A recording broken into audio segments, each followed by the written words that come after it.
My son humiliated me in front of 200 people by saying I did not even pay for his birthday cake. I smiled, I hugged him, and I left in silence. The next morning, the $4 million company he was going to inherit no longer existed in his name. Before we continue, please subscribe and turn on the bell because we publish new stories every day. Leave a like and tell us in the comments what city and country you are watching from. My name is David Miller. I am 62 years old, and for 40 years I built something bigger than a company. I built a legacy for my son Michael. Or at least that is what I believed until that night in March 2024 when I discovered that the man I raised no longer existed. My story begins in the year 1985 when Emily, my wife, and I took out a second mortgage on the small apartment her parents gave us as a wedding gift. We were 23 years old, with no business experience, and a dream that many called madness. We wanted to start a food distribution company in Chicago. The first 5 years I worked 16 hours a day from Monday to Sunday. I loaded boxes personally. I drove the van. I visited every store, every bar, every restaurant in the Midwest. Emily got pregnant in 1987. I remember perfectly the day Michael was born. The 22nd of April, 1988. He weighed 7 pounds. He had his mother's dark eyes and a powerful scream that filled the entire room at City General Hospital. I held my son in my arms. I felt his little heart beating against my chest, and I made him a silent promise. He would never go through the hardships I went through. He would have everything I did not have. He would study in good private schools. He would wear new clothes. He would see the ocean. He would have a dignified life. And I kept that promise. Every single day for 35 years I kept it without ever complaining. Michael grew up seeing his father leave before dawn and return when he was already asleep. But weekends were sacred for us. We went to Wrigley Field to watch the Cubs. We walked along the lakefront collecting rocks. We played in Grant Park. Emily prepared huge pot roasts on Sundays, and the three of us ate together laughing, telling stories, planning the future. One day, son, all this will be yours. I would tell him, pointing to the warehouses we opened in the suburbs in the year 2003. We will work together, you and I, taking the Miller name across America. My son studied business administration at the University of Chicago. It cost me almost $200,000 between tuition, books, housing, and personal expenses over 5 years. I never threw it in his face. Never. It was my obligation as a father to give him opportunities that I never had. When he graduated in 2010 with good grades, I immediately brought him into the company as an assistant manager. I wanted him to learn from the bottom up, to understand every department, every process, every sacrifice behind every invoice. The following years were probably the best of my life. Michael worked by my side every day. He learned fast. He asked smart questions. He proposed improvements for the logistics systems. Emily and I celebrated our 30th wedding anniversary in 2015 with a small family dinner at our favorite restaurant downtown. My wife took my hand over the white tablecloth and whispered with that smile that I had been in love with for 3 decades. We did it, David. We built something beautiful together. I did not know that we only had 4 years left. Emily died on the 14th of March 2019. Pancreatic cancer. Diagnosed in October of the previous year. Too late. It advanced too fast. From the diagnosis to her last breath, only 5 months passed. 5 months of aggressive chemotherapy. Hospitals that smelled of fear and disinfectant. Medical hopes that vanished every week. Michael was present during those dark months. He visited his mother 3 times a week. He brought her favorite red carnations. He sat by her bed holding her hand for hours, while I worked 12 hours a day to pay for experimental treatments that the oncologists already knew were useless. The morning Emily died, Michael and I were next to her in room 207. My wife opened her eyes for the last time. She looked at both of us with that deep gaze that held all her love and smiled weakly. Take care of each other. Those were her last words, barely a whisper. Then she simply stopped breathing. 32 years of marriage ended in that cold room smelling of medicine and withered flowers. The funeral was huge.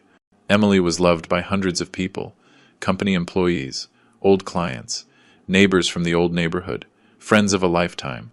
Michael spoke beautiful words about his mother, about the strong woman who raised him with infinite love, about the exemplary marriage he witnessed for 35 years. He cried, hugging me in front of everyone. I also cried without shame. At that moment, holding him against my chest while he trembled with grief, I thought that at least we had each other, that the shared pain would keep us united as Emily would have wanted. The first months after losing Emily were absolutely devastating. The house felt like an empty mausoleum, without her contagious laugh, without her warm presence filling every corner. I kept setting 2 plates at the dining table out of pure habit and then brutally remembering that I would eat alone again. Michael came every Sunday religiously during that first year. We ate together in heavy silence. We shared memories of Emily. We looked through old photo albums. Sometimes we cried, hugging each other. Sometimes we smiled, remembering her jokes. They were hard moments, but necessary to heal together. But in October 2021, exactly 2.5 years after the funeral, Michael met someone. The first weeks were normal. Michael kept coming on Sundays, but now he spoke mainly about Jessica. He told me about their dates, their plans, their conversations until late at night. I listened patiently while I prepared the Sunday roast, Emily's favorite dish that I continued cooking every Sunday by tradition. "Dad, I think she is special," he confessed one afternoon in November, while we drank coffee on the porch. "I want you to meet her soon." I met her formally in December 2021 during a dinner at my house. Jessica arrived dressed elegantly with a bouquet of expensive flowers and impeccable manners. She spoke well. She smiled at the right moments. She asked polite questions about the company, but there was something in her eyes that did not quite convince me. A coldness behind the courtesy. A constant évaluation. She looked at the paintings, the furniture, the porcelain dishes that Emily collected, as if appraising every object. Michael was captivated, hanging on her every word, transformed into someone anxious to impress her. During dinner, Jessica casually mentioned her family. "My father, Robert Turner, owns textile companies in New York and Boston. He exports to Europe since 30 years ago." The way she said it with that subtle but unmistakable pride made me understand something. She was establishing hierarchies, comparing. Michael felt enthusiastic. "Mr. Turner is incredible, Dad. He manages 4 companies simultaneously. He travels constantly to Europe." I smiled politely, but discomfort settled in my stomach. January 2022 brought the first canceled Sunday. Michael called Saturday night. "Dad, sorry, but Jessica and I are going to spend the weekend in the Hamptons. Her cousins organized a family reunion." Understandable. Normal. "Do not worry, son. Have fun." I hung up the phone and looked at the dining table where I had already prepared ingredients to cook our traditional Sunday meal. I put everything away in silence. February. 3 Sundays canceled out of 4. "Dad, we have a commitment with Jessica's parents. Dad Robert invited us to his beach house in Florida." "Dad, I am exhausted. I need to rest this weekend." Every excuse arrived by text message. Never calls. Short answers. Empty emojis. I always responded the same. "It is okay, son. See you when you can." But the truth is that every Sunday I sat alone at that big table looking at the empty chair where Emily used to sit, and now also the empty chair where Michael used to laugh telling stories. I ate in silence, listening only to the noise of the fork against the ceramic plate. The house resonated with echoes of past conversations, of laughter that no longer existed. March 2022. Michael formally announced his engagement to Jessica during a dinner at the Turner's house to which I was invited. Robert Turner turned out to be exactly what I imagined. A 65-year-old man, heavy-set, powerful voice, dominant presence that filled any room. He greeted me with strong slaps on the back and a smile that did not reach his eyes. "David Miller." Finally. "Michael speaks wonders of you and your little distribution business in Chicago." Little. That word was left floating in the air like an offense disguised as a compliment. The Turner house in the suburbs was ostentatious. Italian marble floors, German crystal chandeliers, original paintings on every wall.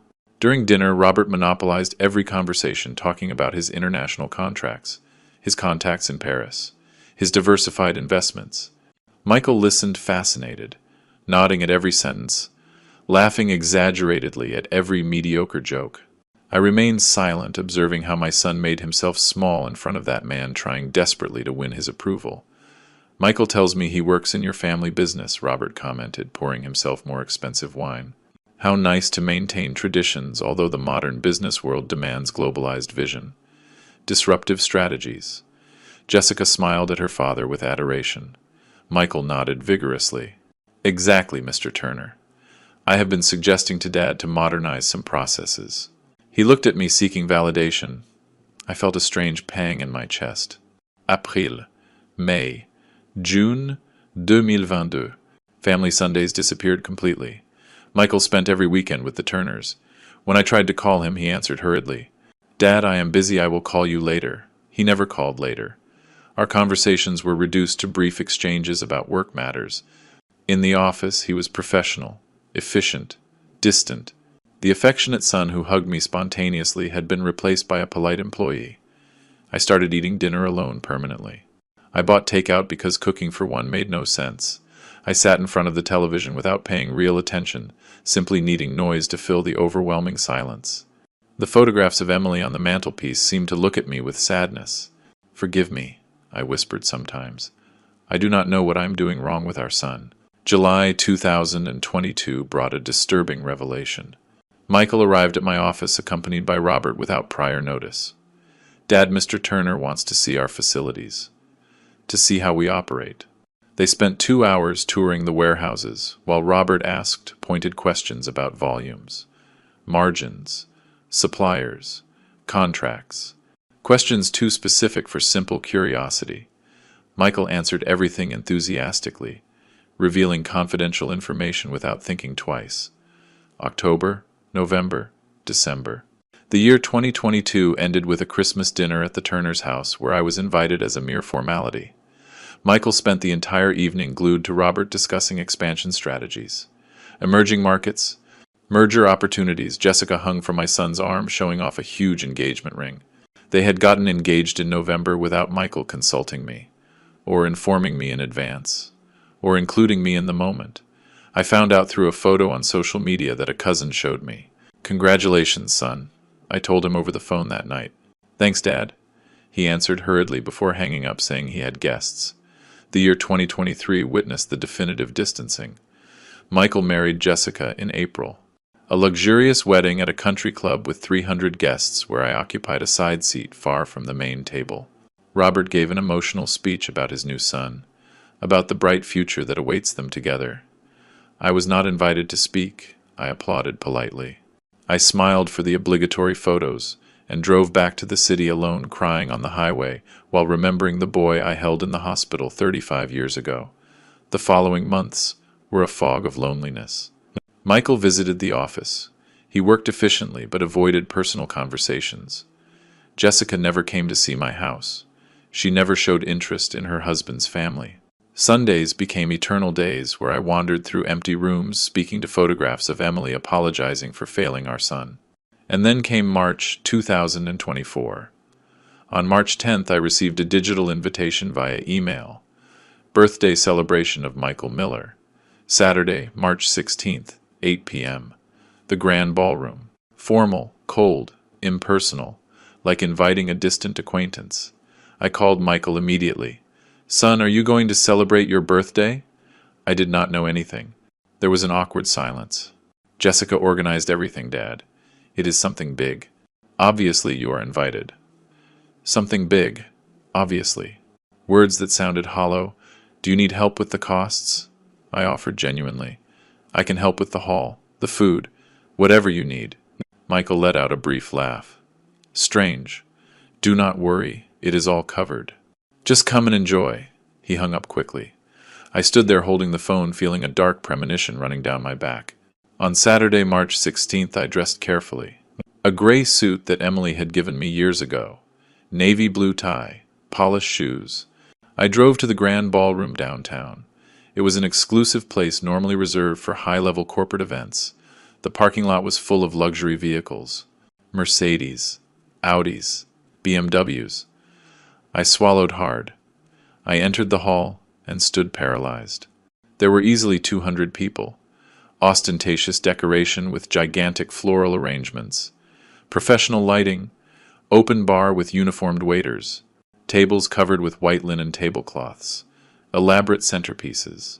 A huge screen projected photographs of Michael in a loop. Live music played by a jazz quartet. This had cost a fortune. Tens of thousands of dollars minimum. I looked for Michael. I found him surrounded by guests I recognized immediately.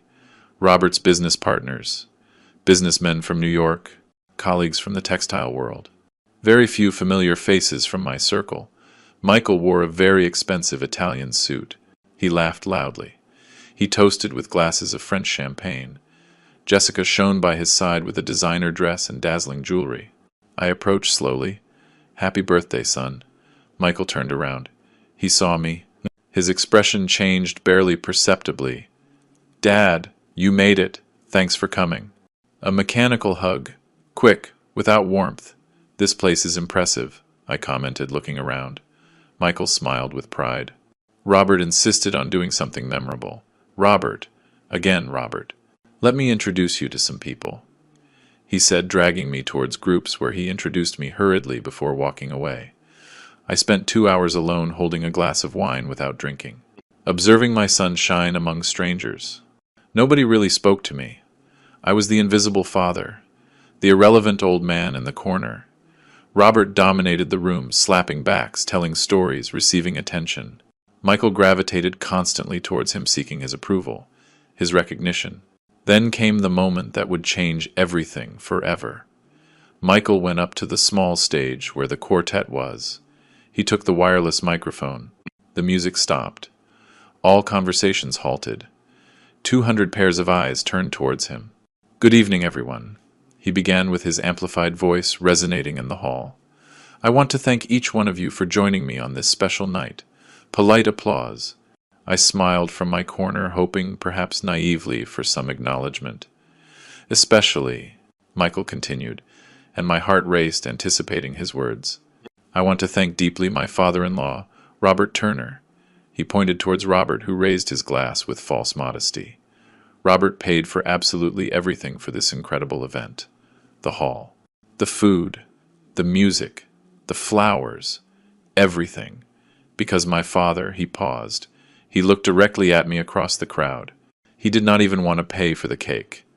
Time stopped. Laughter. First nervous, then open. 200 people laughing, some looking at me with pity, others with contempt, the majority simply amused by the cruel joke. Robert smiled triumphantly. Jessica covered her mouth, pretending surprise. Michael kept holding the microphone, waiting for more reactions, enjoying his moment. For a few eternal seconds I could not move. My legs weighed tons. The air in the room became dense, unbreathable.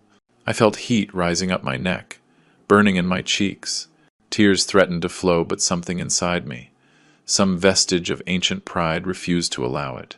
Not here, not in front of these people. I would not give that additional pleasure to Robert, who watched me with a victorious smile from his center table.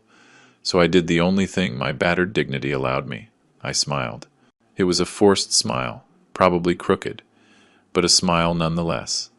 I left my glass on the nearest table with a trembling hand. I walked towards the stage, crossing the sea of guests who moved aside as if I were contagious. Every step required monumental effort. I walked up the steps. I approached Michael, who still held the microphone, looking satisfied. I hugged him. It was a cold hug, mechanical, lacking all affection. My arms surrounded his back rigidly while he reciprocated with superficial pats. "Happy birthday, son," I whispered close to his ear, low enough so only he could hear. My voice came out more broken than planned. Michael tensed slightly, perhaps detecting something in my tone, but he said nothing. I separated quickly. I turned towards the crowd. I maintained that forced smile a few seconds more. I nodded briefly as if accepting the joke, and I walked down from the stage. The music resumed almost immediately.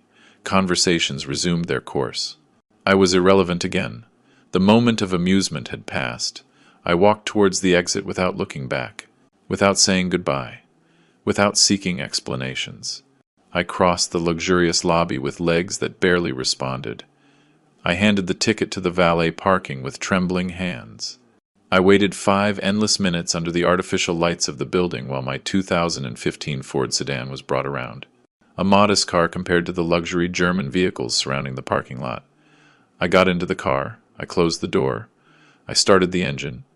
I drove towards the exit slowly, professionally. I turned left, joining the night traffic of Chicago. It was 11:15 at night, Saturday. The city glowed with youthful life. Groups of young people laughed on the sidewalks. Couples walked holding hands. The world continued normally while mine crumbled. I drove aimlessly. I passed through downtown. I crossed the bridge over the river. I took empty avenues towards the outskirts. My hands gripped the steering wheel with painful force. I was breathing heavily. The knot in my throat grew unbearable. Finally, on a dark residential street, I stopped. I turned off the engine. Absolute silence. Only the distant sound of some television on in a nearby house. I looked forward, seeing nothing really, lost in the void. And then I broke completely. I cried, like I had not cried since Emily's funeral. Deep sobs. Violent, heartbreaking shakes that racked my whole body. I hit the steering wheel with helplessness. I screamed inside the closed car. 40 years of work, sacrifices, unconditional love, reduced to a cruel joke in front of 200 strangers. My son chose to humiliate me publicly, to win the approval of a man who openly manipulated him. Tears fogged my glasses. I took them off. I left them on the passenger seat. I covered my face with both hands. I thought of Emily. "Forgive me," I whispered towards the roof of the vehicle. "I failed our son. I did not know how to protect him. I did not know how to teach him what really matters." I felt her absence as an open wound again. 5 years without her, and it still hurt like the first day. I remained like that I do not know how long. Maybe 20 minutes. Maybe an hour. Eventually the tears ran out. The crying gave way to ragged breathing. Then to long sighs. Finally to a hollow silence. I wiped my face with the sleeve of my jacket. I put my glasses back on. I looked at my reflection in the rearview mirror. A 62-year-old man. Red eyes, gaunt face, devastated expression, but something had changed in those minutes of absolute pain. A cold clarity emerged from the center of my chest. A decision crystallizing. I was not going to keep living like this. I would not beg for my son's affection anymore. I would not plead for crumbs of attention. I would not accept humiliation after humiliation, hoping that one day Michael would remember who sacrificed everything for him. Emily would have wanted me to take care of myself, to respect myself, and that is what I would do. I started the engine again. I looked at the dashboard clock, 12:37 in the morning. I took my phone. I had 3 missed calls from Michael, probably worried about appearances, not about me, really. I ignored the notifications. Instead of answering, I looked for a specific contact in my agenda. Sarah Evans, lawyer specializing in commercial law and estates. She had worked with me years ago on the legal restructuring of the company. A brilliant woman, meticulous, discreet. I sent her a text message.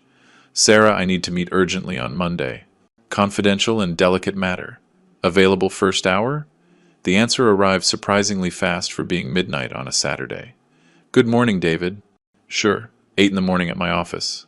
Is everything okay?" "Soon everything will be okay," I replied. "Thanks." I finally drove home. The apartment where Emily and I lived for 30 years. Where we raised Michael. Where we shared thousands of meals, conversations, laughter, dreams. Now empty, except for memories and photographs. I entered without turning on lights. I went straight to my study. I turned on the desk lamp. I took out folders carefully filed for decades, company and corporation documents, business records, contracts, wills, powers of attorney. Everything perfectly organized as I always used to do. I passed the rest of that early morning reviewing every paper, every clause, every signature, taking notes, calculating, planning meticulously. I finally replied to Michael at 9. "I am fine. Needed fresh air. We will talk later." Nothing more. Dry. Distant. Like he had been with me for 3 years. On Monday, March 18th, I arrived at Sarah Evans's office punctually at 8. Her office was in the financial district, 3rd floor of a restored historic building. Sarah received me personally, observing me with that professional look that evaluates instantly. She was 48, brown hair pulled back impeccably, pearl gray suit, serious but warm expression. "David, sit down. You look terrible," she said frankly, closing the door of her private office. "Coffee?" Water? Coffee, please? She sat in front of me, crossed her hands over the dark mahogany desk. Tell me what is happening. I told her everything, from Emily's death to Jessica, Robert, the progressive distancing, and finally the public humiliation on Saturday. Sarah listened without interrupting, taking notes occasionally in her leather notebook. When I finished, she remained silent for a few moments, processing the information. I understand perfectly your pain, David. She began finally with a professional but understanding voice. But I need you to be brutally honest with me. What exactly do you want to achieve? The question caught me off guard. I want to protect myself. Protect what I built. Not allow Robert to use my son to absorb my company. Sarah nodded slowly. Are you willing to take drastic decisions that will permanently change your relationship with Michael?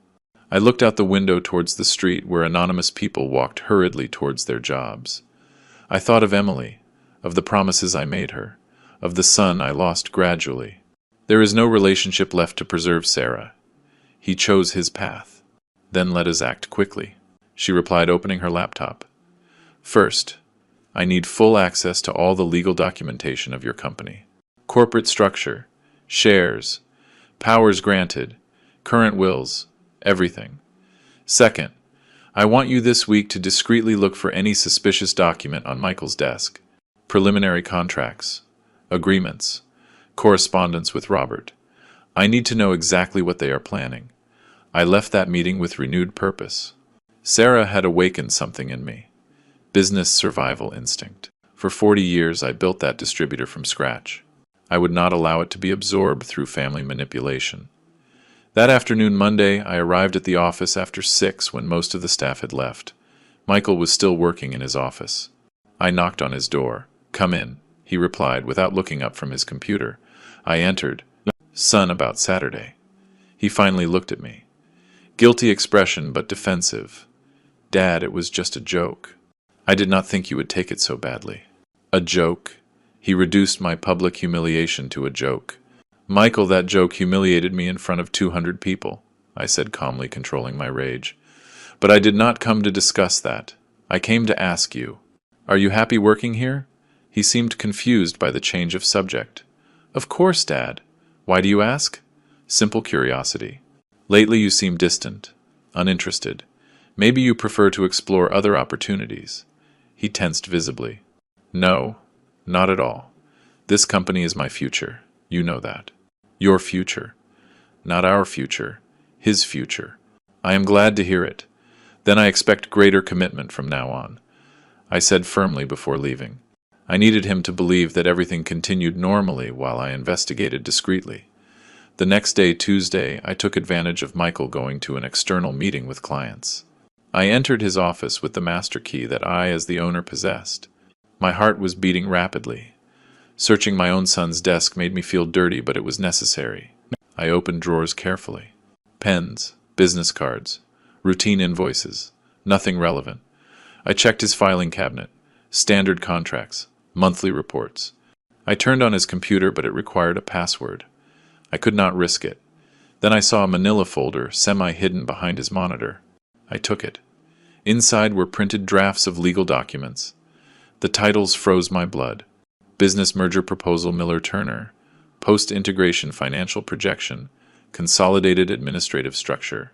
I read quickly, photographing every page with my cell phone. The plan was simple but devastating.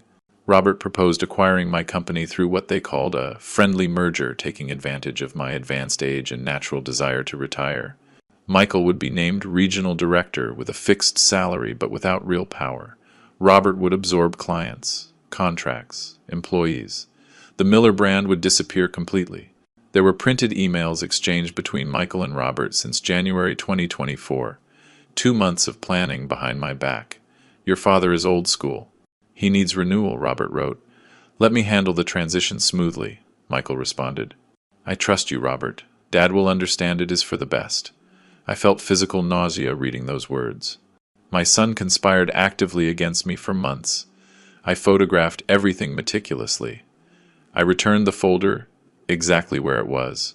I cleaned any trace of my presence. I left his office breathing heavily. I returned to my own office, locked the door, Downloaded the photos to my laptop and sent them encrypted to Sarah. She replied 30 minutes later. Solid evidence.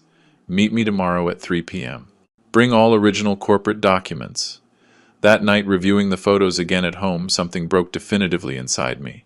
It was not just business betrayal. It was deep filial betrayal.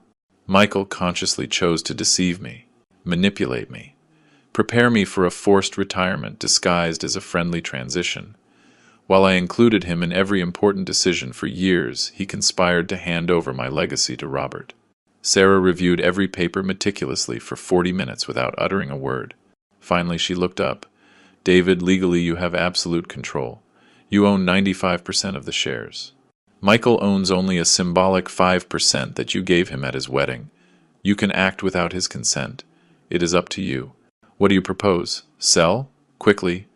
Before Robert finds out and tries to block it legally or through the media. She responded with professional determination.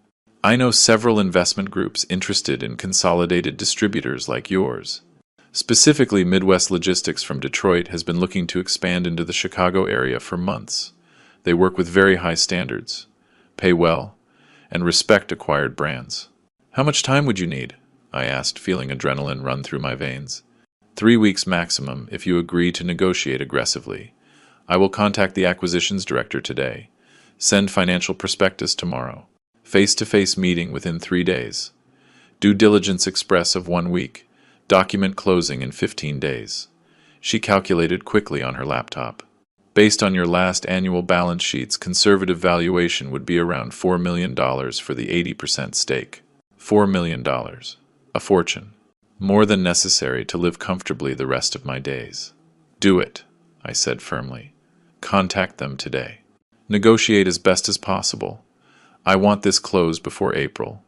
Sarah nodded already, typing emails on her computer. One more thing, David. The apartment on Lakeshore Drive that you promised Michael as a future gift, is it legally in your name still? Completely. I bought it in 2020 with personal funds. It is worth approximately $500,000 currently. Transfer it to someone else, trusted family member immediately, she instructed. If Michael tries to sue you later claiming verbal promises, that asset must be out of your legal reach. I thought quickly.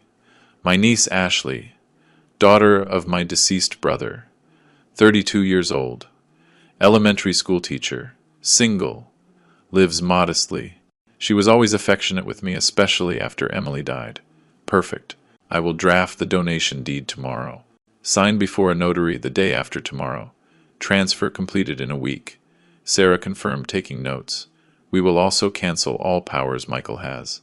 Bank accounts, authorized signatures, administrative access, everything. He will be completely out of the corporate structure. I left that meeting transformed. I was no longer the hurt father begging for affection. I was a businessman protecting 40 years of work against family predators. The following days were dizzying. Sarah worked tirelessly. On Thursday, she contacted Midwest Logistics. On Friday, they sent a preliminary letter of intent. On Monday, March 25th, the acquisitions director, a meticulous man named Peter, arrived in Chicago. We met in a neutral conference room of a downtown hotel, not at my offices to avoid rumors. Peter was 50. Impressive experience in business consolidations. Direct approach. Mr. Miller, your company genuinely interests us. Solid distribution. Loyal clients. Experienced employees. We want to expand, preserving the good things you built.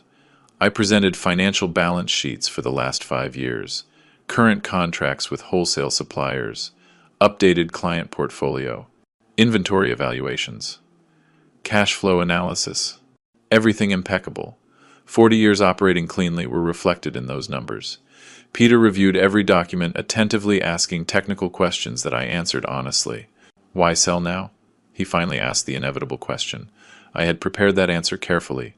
I am 62, widowed 5 years ago. My son chose another career path. I have no heirs interested in continuing this. I prefer to sell to serious buyers than let it deteriorate slowly. Technically true, although omitting painful details. Peter nodded understandingly. I understand perfectly. I propose a valuation of $5 million for 100% of the shares. You retain 20% as passive investment if you want residual income. Or we sell 80% for $4 million payable completely at closing. I looked at Sarah, who nodded almost imperceptibly. 80%. One single payment. No future participation, I replied. We closed the preliminary agreement that same afternoon. Peter initiated due diligence immediately with a team of auditors that arrived from Detroit. For a week, they reviewed absolutely everything: account books, tax returns, labor contracts, property titles of warehouses, health records, operating licenses.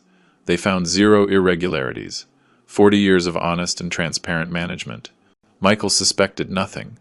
I continued arriving at the office normally, supervising routine operations, maintaining appearances. The auditors worked discreetly in the file room, introducing themselves as operational efficiency consultants. My son was too busy planning with Robert to notice details. On Friday, April 5th, Sarah called me. Everything ready. Document closing scheduled for Monday, April 8th.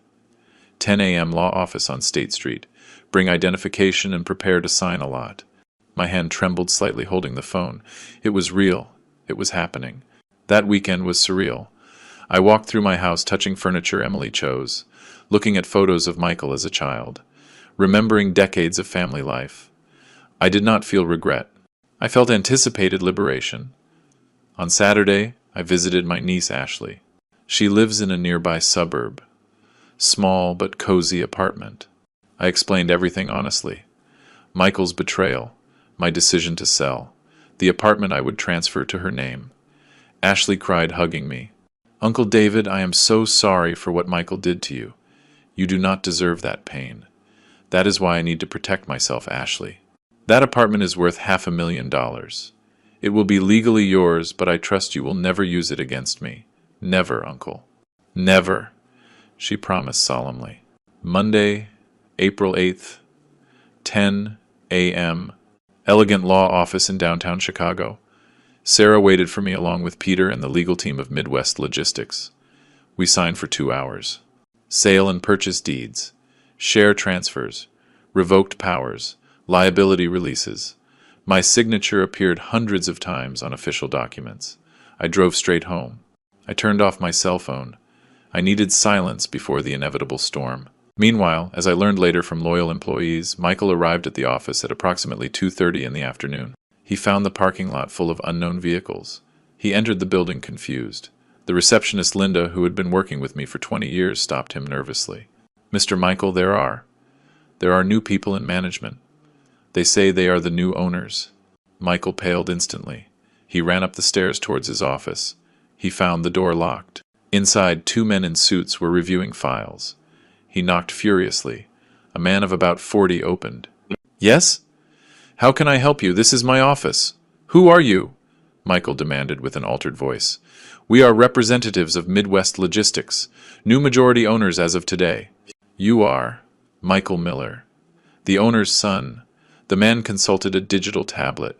Michael Miller. Here it is. Operations manager until today. Your employment contract has been terminated effective immediately. You have until 5 p.m. to collect personal belongings. Security will accompany you. Michael recoiled as if he had received a physical blow. This is impossible. My father would not do this. You must be mistaken. He ran towards my office on the 3rd floor. The door was also locked. He knocked desperately.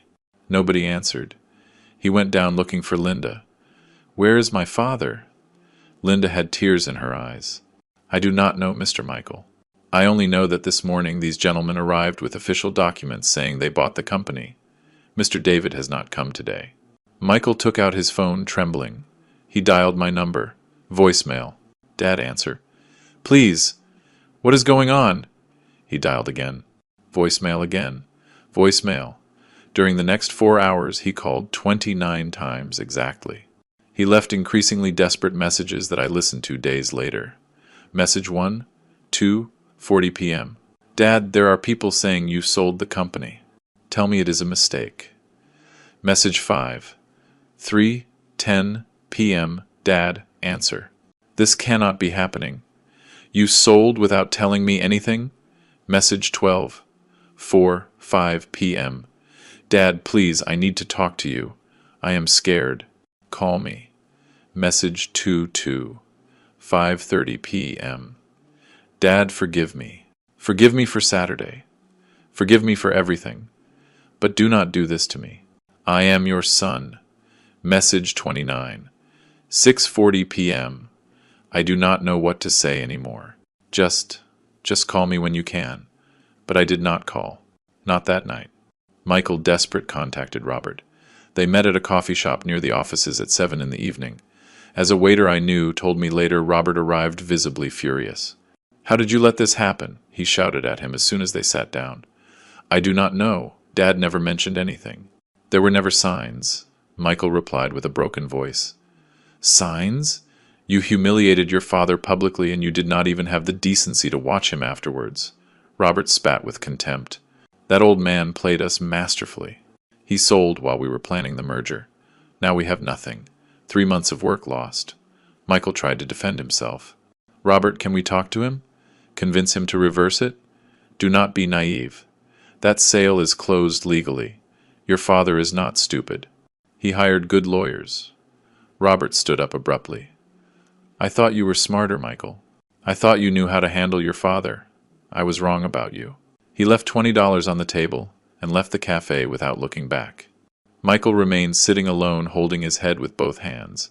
When he arrived home that night, Jessica was waiting for him. She had heard rumors. The business world is small. News travels fast. Is it true? She asked, with an icy voice as soon as Michael entered. Your father sold the company you were going to inherit. Michael nodded miserably. He sold 80%. I have no job anymore. There is no future inheritance. The silence that followed was crushing. Jessica walked towards the window looking at the night city. My father invested a lot of time in you thinking you had a solid business future. Expenses on that ridiculous party to impress contacts. Introductions to important partners. And it turns out your father is smarter than all of us together. She turned, looking at him with calculated coldness. What do you have now, Michael? What do you offer me? I have savings. I will look for another job. I am an experienced manager. He tried to defend himself weakly. Jessica let out a bitter laugh. Manager who just got fired by the new owners. That reputation will follow you. Everyone will know you lost the family business for being an idiot. Her words were knives. I need time to think about what to do with this marriage, she added finally before locking herself in the bedroom. Michael spent that night on the living room sofa, looking at the ceiling, replaying every wrong decision. The public humiliation on Saturday. The canceled Sundays. The secret conversations with Robert. The merger plans made behind his father's back. Everything led him to this devastating moment. On Tuesday, April 9th, he tried to locate me physically. He went to my house. He knocked on the door for 20 minutes. I did not open. I was inside listening to him, but without moving. Dad, I know you are there. Your car is in the garage. Please open. We need to talk. He shouted from the hallway. Neighbors started looking. Eventually he gave up. He went to the law office seeking information. The lawyers could not reveal details due to professional confidentiality, but confirmed that the transaction was legal and irreversible. Michael left there completely destroyed. On Wednesday, he discovered another devastation. He received official notification. The apartment on Lakeshore Drive that I had verbally promised him for years now legally belonged to Ashley. Transfer registered on April 3rd, 5 days before the business sale. Everything meticulously planned. $500,000 in real estate. Evaporated. The future financial security he took for granted. Non-existent. Michael called Ashley furious. She answered, crying. Michael, your father explained everything to me. What you did to him. How you betrayed him. That apartment is legally mine now, and I will never give it to you. She hung up, blocking his number. I had made that decision on the night of Monday, April 8th, after signing at the notary. I arrived home, packed 2 suitcases with essential clothes, some books, photographs of Emily. I left furniture, appliances, material memories. I just wanted to escape Chicago and its painful ghosts. I needed physical and emotional distance. I chose Santa Barbara, California for practical and sentimental reasons. Emily and I had spent our honeymoon there in 1983. 3 magical days walking by the ocean, eating seafood, dreaming of the future. We always promised to return, but 40 years of ceaseless work prevented that return. Now finally I would return alone, but free. On Tuesday, April 9th, I drove for days crossing America. I left behind the Midwest, heading to the West Coast. Every mile traveled lightened the weight on my chest. I crossed the plains, the mountains, finally the green hills of California. I arrived in Santa Barbara at dusk.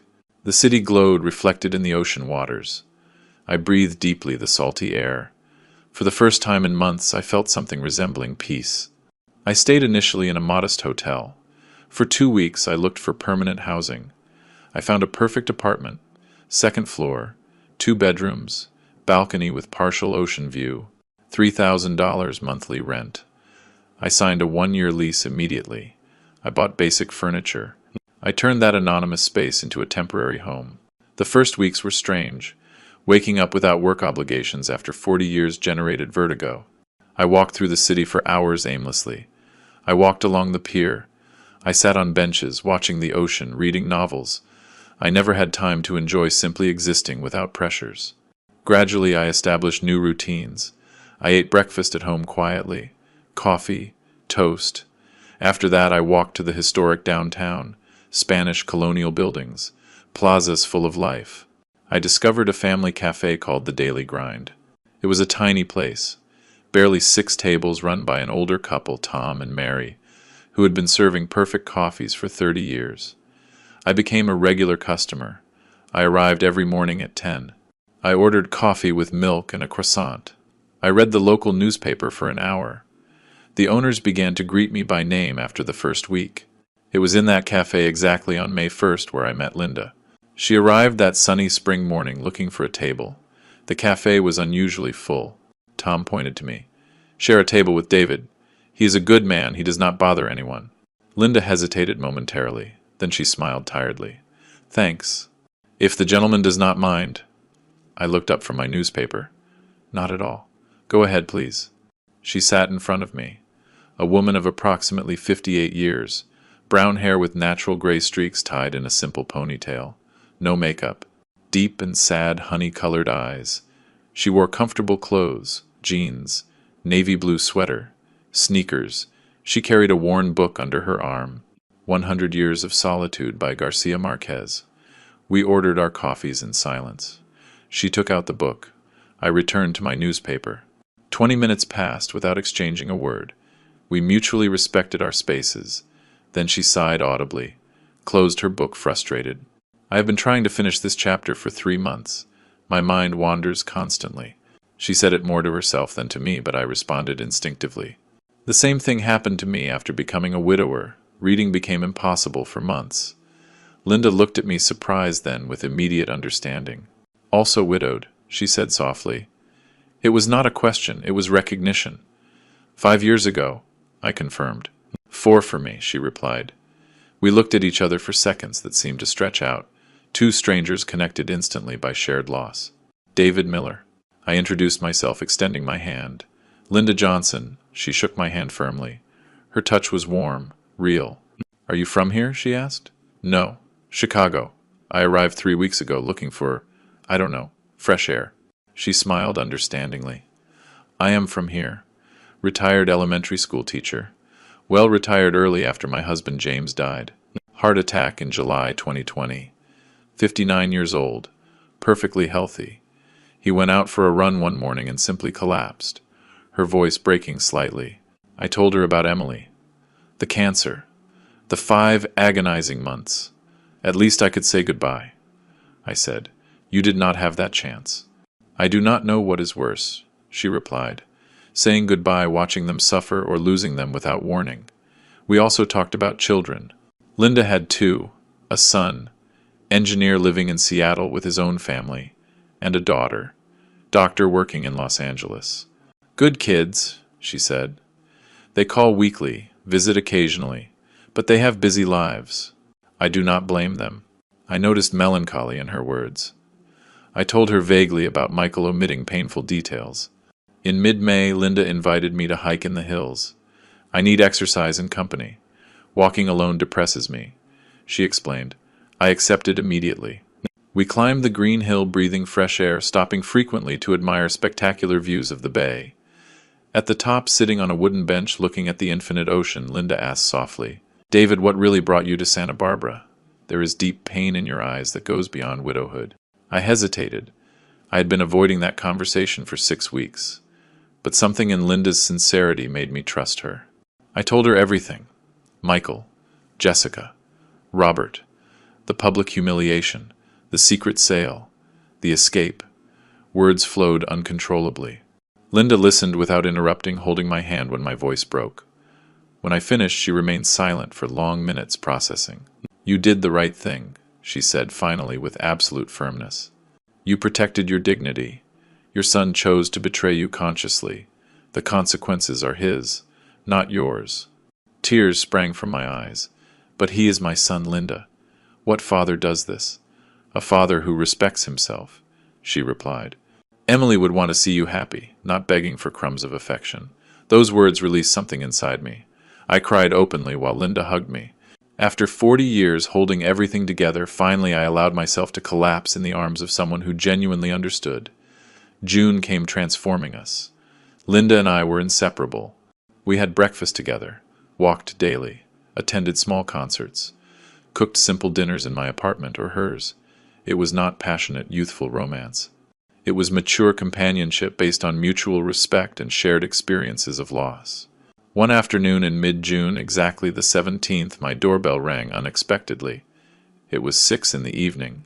Linda was with me. We had cooked fish for dinner. I looked at the intercom confused. "Who could it be?" I murmured. I pressed the button. "Yes." Silence. Then a broken voice. Unmistakable. "Dad, it is Michael." My heart stopped. Linda looked at me alarmed. "Do you want me to go?" she whispered. I shook my head. "Stay, please." I breathed deeply. "Come up," I said, pressing the button that unlocked the main door.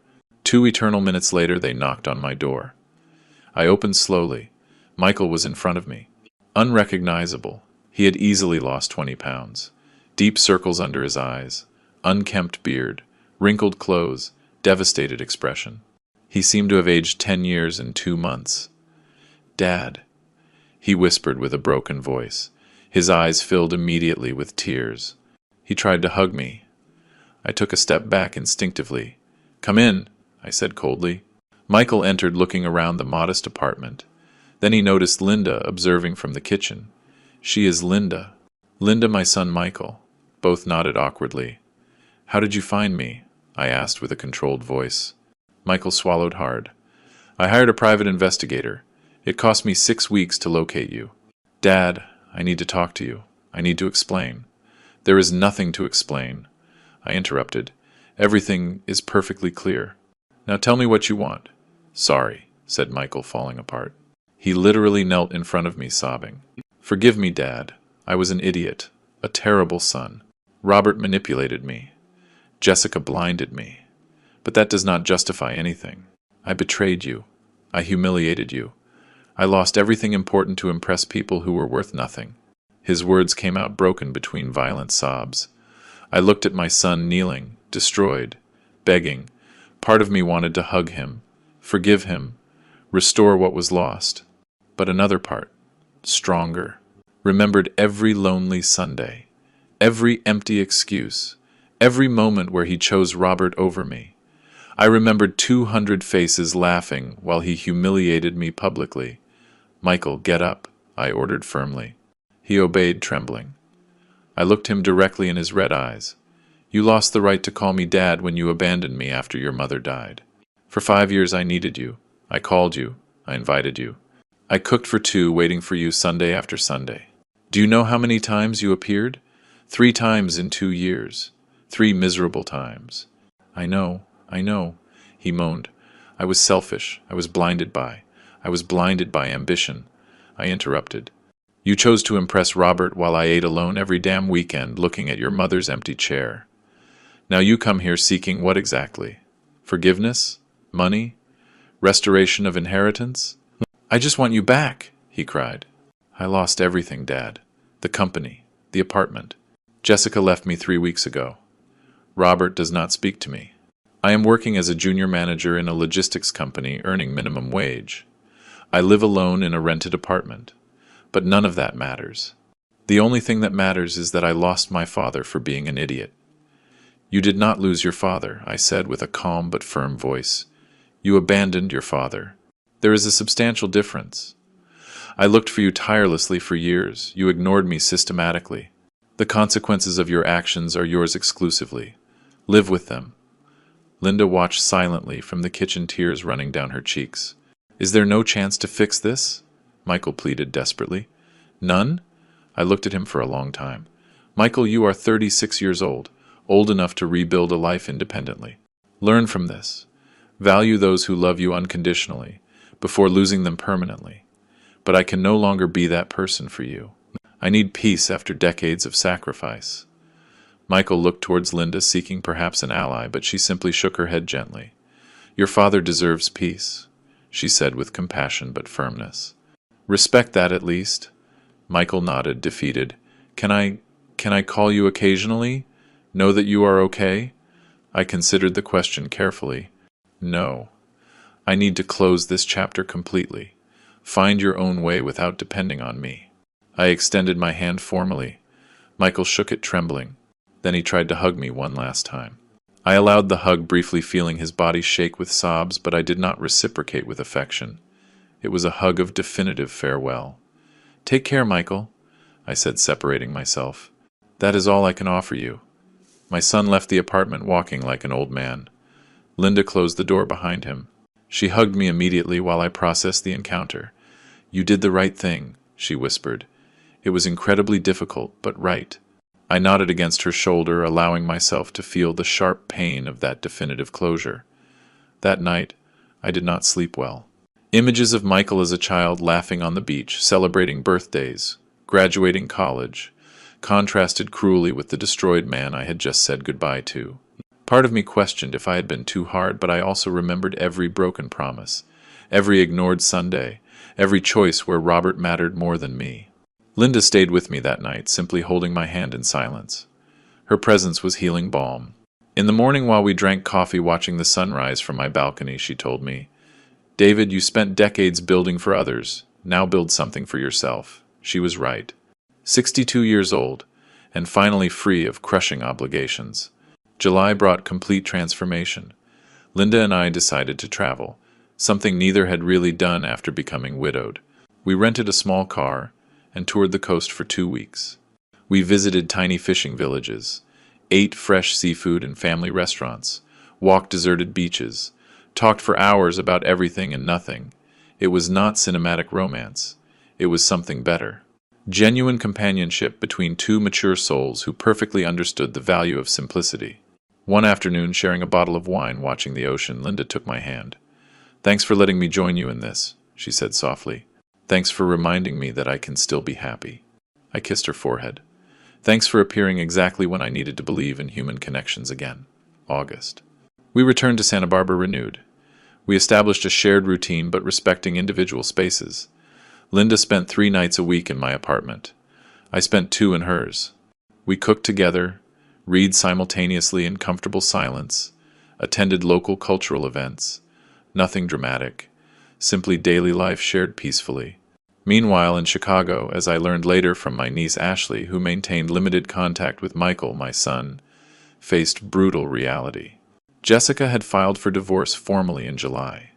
The division of assets turned out devastating for Michael. The apartment they shared, bought mostly with a bank loan under both names, had to be sold. After paying the remaining mortgage, barely $20,000 remained to divide, $10,000 each. Michael looked for cheap housing.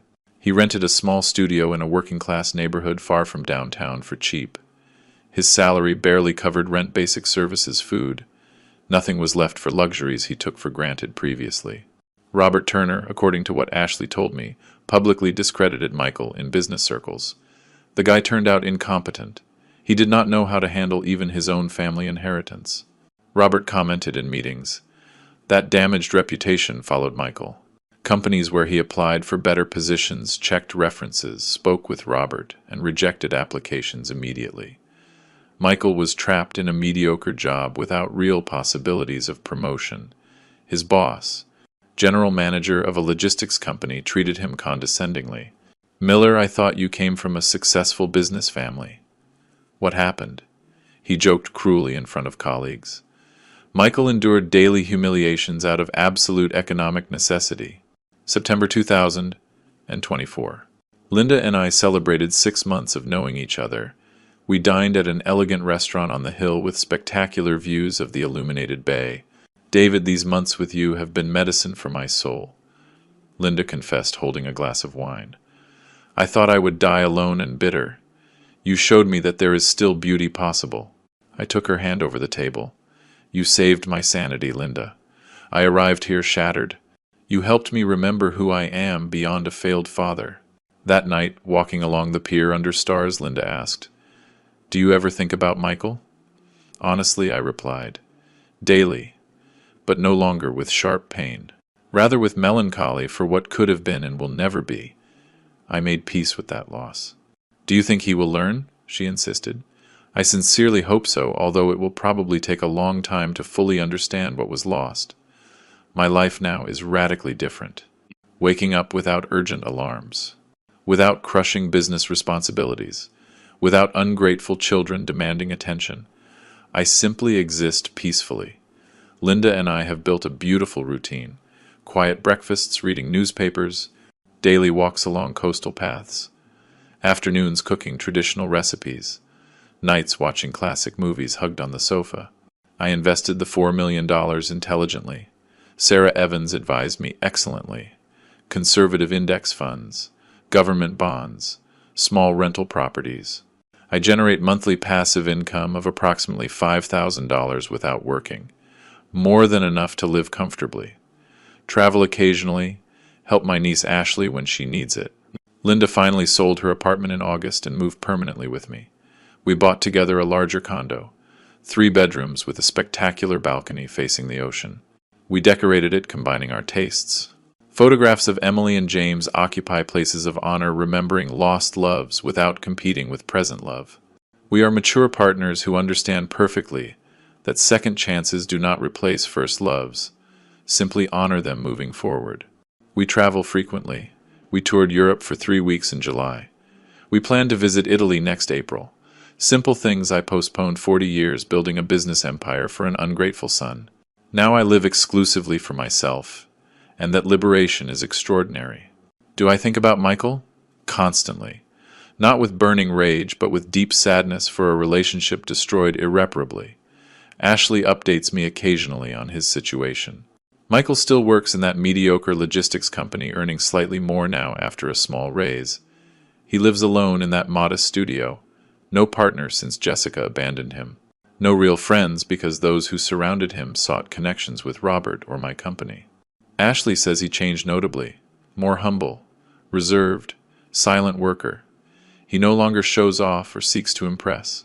He arrives early to his job, fulfills tasks efficiently, returns home without socializing. Weekends he cleans his apartment, cooks simple meals, reads books he never had time to appreciate. Solitary existence building slowly from absolute zero. Apparently he visited Emily's grave last March, anniversary of her death. Ashley saw him casually. Michael was kneeling in front of the tombstone crying, talking to his mother for an hour.